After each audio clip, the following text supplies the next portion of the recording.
Hey, everybody. I am here today with a story that I know is going to resonate with so many of you out there. Please meet my friend Susan Ocherik. Susan is part of a women's leadership advancement roundtable that I teach for a major global company. And Susan had a story that she shared in one of our groups that resonated so strongly, not only with the group, but also with a lot of the things that I think many of you are wrestling with. And so I invited her to join me, and I thank her for taking the time to kind of tell us a little bit about some of the things that were happening for her, and how she move forward into a better place. So Susan, welcome to Red Cape Revolution. Thank you. Thanks for having me. So, so Susan, your story really hit a hot button for me because one of the chapters in my new book is called Drop Some Balls. And it's an illustration of something that we can take control of to take back control of our career. And there's so many things that we're all doing today. And yet I hear a lot of times from people, you know, everything's important, everything's a priority. I can't possibly drop some balls. And you were in a situation like that. So I wonder if you would tell me a little bit about what was happening for you, um, before you had to make some changes. Yeah, I wish I had read your dropping balls before all of this, but yeah, I mean, I think everyone is under a lot of stress. I'm not the only one, but it just seems there's more and more that is coming at us on a daily basis. I work in IT. I'm an engagement lead for the sales organization for North America. So I am involved in day-to-day activities that happen for sales where systems related, any projects, of new solutions that are being implemented, I'm part of those. And it's a big agenda in North America right now. Sales is going through a major transformation. So I've been involved in almost every aspect of it. And I've been trying to keep up for months and months, been trying to keep up with everything. Plus, I still have the day to day to look after. And so, I'm inundated every day with meetings and pings, in teams and meetings. And it just got to a point. I started feeling kind of like I was burning out, like not physically where I felt anything, physical that was happening, but mentally I was feeling burnt out. And I mentioned it in we had a focus group within our function that was addressing some engagement survey results that Mondelez does annually. And so we had a little focus group with my manager, and I happened to blurt out just out of the blue, I am burnt out.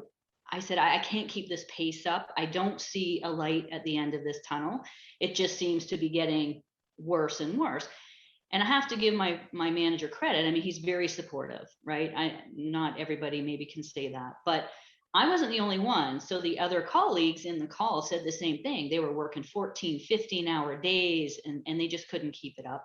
So he basically told us, listen, that's not right. We need to address this. Now, you guys need to come up with some plans on how to address this. He goes, I can't tell you, prescribe for you what you need to do. But it's easier said than done, right? So after that, everybody's like, well, we know we have the support of our manager, but the day-to-day things started up, right? I mean, who even had the time to look at what we can do differently? So we just continued on. And then one day, it just so happens I had a dentist appointment, and that day was horrific. And I was running out to my dentist appointment, and because I was a new patient, pressure was off the charts. And I thought there was something wrong. They actually put a different blood pressure machine on me, and it was significantly high. I was like deeply concerned, and they were concerned. So I came home. I have a blood pressure machine because I've had elevated blood pressure in the past, but never as high as that. So I thought it was something wrong with their machine. When I hooked mine up, I was at a dangerous level of hypertension. my husband basically put me in the car and said, I'm taking you to the hospital. When I got to the hospital, they were concerned that I could have a stroke. That's how high my blood pressure was. They tried, so basically they gave me medications and, kept me and kept trying different things to bring it down, and it wasn't coming down. They weren't able to bring it down too quickly because that was too dangerous. So I ended up staying in the hospital for 2 days for them to bring my blood pressure under control. And And just because you've gone to the dentist, I know, I yeah, think the recording might have blinked out a little bit. You've gone to the yeah. dentist in a busy day, and the dentist took your blood pressure, which doesn't happen, I think, at every dentist, and found that happened. Wow. Yeah. I mean, I thank goodness for that dentist appointment. And I've told them at the dentist office as well that they helped me, because if I had let that go and I wasn't feeling anything, that was the thing. Like, when my doctor said you had no symptoms, and I said no. And she said, well, that's why they call it the silent killer, especially in women, because we don't know the signs. Sometimes there are no signs. So it was lucky I got there when I did, and they were able to address it. I mean, I'm still working through it. I'm under doctor's care, but at least I feel like I have a second chance, because it could have gone so totally wrong. So I'm grateful for that. Yeah. So tell me about, so it sounds like that was a wake up call in many ways.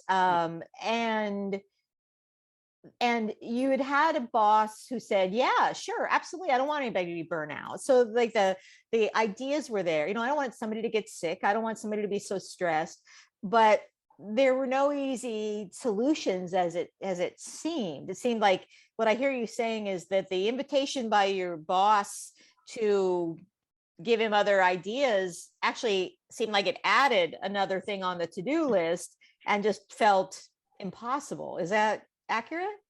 Yeah, yeah. And after, he basically told me, after he knew I was in the hospital, I was going to come back to work a couple days later once I got on my medication. And he's like, no, you take the week off, and as soon as you come back, we're having a heart to heart, and you will put something together. We will work on a plan for you. And he said, you're not getting out of it. He tried to make light of it, but I mean, that I would, again, very lucky how supportive he was. So when I came back to the office, or in virtual office, we had a one-on-one right away, and he point blank said, I opened the invitation before, but now I am demanding that you have to take the time to do something. He goes, I will support you. And that's where, one of the things that really resonated with me is he told me, you need to be selfish. This is about you. Stop thinking about everyone else. Because as we talked, I'm like, but I can't, burden other people. It's just throwing it over the fence to someone. And he said, stop. He said, be selfish. He goes, we'll address it with other people. He goes, but you need to look after yourself right now. And that really resonated, again, knowing that I had that support. And he said, only you can tell me what you think is important work and what's not. And I think I told you in the meeting that we had, at the end of the day, you had to put in perspective. Our company, we manufacture and sell snacks, cookies and crackers and chocolate. It's all supposed to be fun products. Why, should we allow that to affect our health? So I've really tried to, every day I tell myself, it's cookies and crackers. We will make cookies and crackers. We will sell them. What I do is not the end of the world. It's not, life or death. So it really put, like I said, perspective onto things. And then I read your article about dropping balls. And again, it really resonated with me, because I started looking at my day-to-day calendar, and things that maybe I thought were important, I had to, again, go back to, if it's not helping grow the company, if it's not helping us manufacture product, and if it's not helping our sales organization to sell the product, then how important is it? And when I mentioned that to my manager, he totally agreed. He thought that was great perspective. That's a good way to look at it, because then that helped me figure out what is truly important. I'm still learning. It's still a journey. There are times I still get caught up. still doing things. I have to stop myself. Why am I doing this? But at least I'm conscious of it now. And I am taking, a lot of time and effort just to make sure that I'm only doing what I feel is value added. And to be honest, no one's come back to me yet. And That this is what your chapter that I read about dropping balls. Half the time, people don't even notice if you've dropped those balls. this is a fascinating thing, and I would love to get more specific if there's one of those balls that you dropped. And again, you have the backing of your manager. Yeah. Not everybody does, but still, he couldn't tell you. He couldn't give you a prescription and say take these things off, right? He still needed you because he trusts you, and you're the expert in your work. Yeah. And you're not some junior person who needs everything handed to her. Like, you're figuring out your work, so some of this is your own decision. But tell me about something that you thought was very important, that later, looking through a different lens, you knew you could drop and nobody cared. So we've got meetings that happen weekly or bi-weekly, and I wasn't getting a lot of value out of those meetings. So I decided I wasn't going. And many times I'm double or triple booked in my calendar anyways. So I just stopped going. And it got to the point where I think others started questioning, are these meetings really doing anything for us? Like, they've been on our calendar for so long, and we show up and there's no agenda. We half the time we're just talking about other things, not even the topic at hand. So I think others started questioning it, and some of those meetings got taken off of our agenda. So that was one thing. Another area was delegation, right? So I have a direct report. He and I have been very open and honest, and we have had this conversation. We actually both work together looking at our calendars, and I help guide him on, that's not important, this is the priority, and don't get overwhelmed. Like, I tell him, don't become me, what happened with me. So and it's also, I notice he's thriving. The more I'm exposing him to, he is learning so much more, because if I'm taking care of it, he never gets that experience. That's another big eye opener, and delegation, which I know a lot of people struggle with. But I've just seen how he has been blossoming, and he is going to do fantastic in his career because he has been exposed to so many things, and when I'm not there, he's able to take over for me. So I'm also looking at this as an opportunity, as succession planning, right? Well, and it's a great We do an injustice to our people if we think we're helping them, but we're not. We are not allowing them to get that experience, so that someday they can be making those decisions and doing those things on our behalf. I think this is a great counter to the person who, when you said it's okay to be a little selfish, that like their hackles went up and they said, oh, I couldn't possibly be selfish. I've been taught, all my life, all my career, to give, to help others, to be in support, to be a team player. And yet not seeing that when we're trying to take care of everybody else, we don't give them the opportunity even to struggle and fail. Yeah. And I've been having some conversations with leaders lately around how do you just let someone struggle and be uncomfortable, because that's the only path to growth, instead of feeling like, well, I've got to have all the ducks in a row and hand it to them. It's like, it's okay for them to go to that meeting and flail a bit, because that's the only way they're going to learn what they need to prepare in advance next time, until they actually experience it. Does that sound like what you've been finding with your direct report? Yes, definitely. And I mean, as leaders, we need to allow them to fail, and we need them to know we're going to support support them and have their back no matter what happens. And so, when I mentor and coach some other peers within, and some junior people within the company, and a lot of times they lack confidence and they will come to me for my advice. Well, should I do this? Should I do that? And I turn it around and say, well, what do you think is the best option? Whatever you think, I mean, you've got this. And I tell them that often to boost their confidence, because if I just made the decision for them, then they will never gain that confidence. So I've really, there's an individual I work with that I do this all the time. She constantly asks my advice on things, and I love to give it, but I keep telling her, you've got this. You don't need me. You know this area better than I do. So I totally support you. I have your back. Whatever you decide, I will be behind you 100%. And I think people need to hear that from their leaders. And I think that the mistake, maybe the old assumption people make sometimes, is that, confidence comes when you truly feel like you know something, but really confidence comes out of action, out of taking the action, taking imperfect action, just moving forward.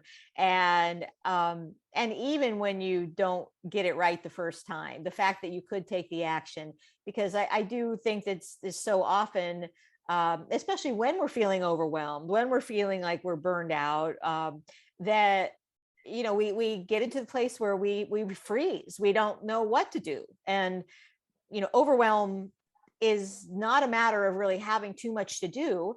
It's a matter of not making choices. And one of the things that I love about the story that you've made is, you've started to make some intentional choices, again, in partnership with your manager and others.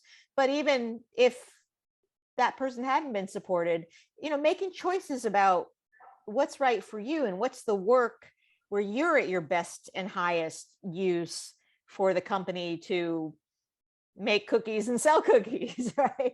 Yeah. So, Exactly. yeah.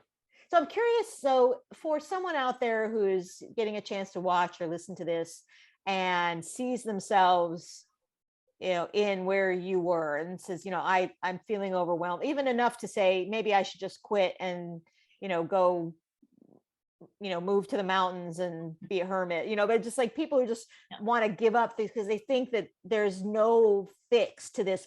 Everything's coming at you. There's so much going on, especially your world. I mean, IT, my gosh, how does anybody keep up, right? What kind of advice would you have for that person who's in the place where you were a while ago? Talk to people. I think that's what it is. Don't feel you're alone. There are so many people that are in the same situation, especially nowadays with COVID. I mean, everyone's feeling it around the globe, not just, locally or regionally.